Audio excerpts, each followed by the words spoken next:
Ay guys! Ito, luto na naman tayo ng kanin. Kanin, rice. Ito yun Ay, luto na yung kanin ko. Ayun Yan. Ayan Marami kong ginagawa ngayon. Tinaan natin yung ating apoy guys. Yan. Kasi painiin na yan. Ayan luto na yan. At saka mag-aantay na lang tayo sa iba kong mga niluluto. Ayan. Mga niluluto ko dito sa kusina. Ay.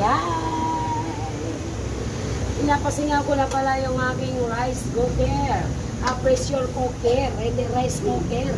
Pressure cooker. Nagkamali yung aking bibig. Ayan.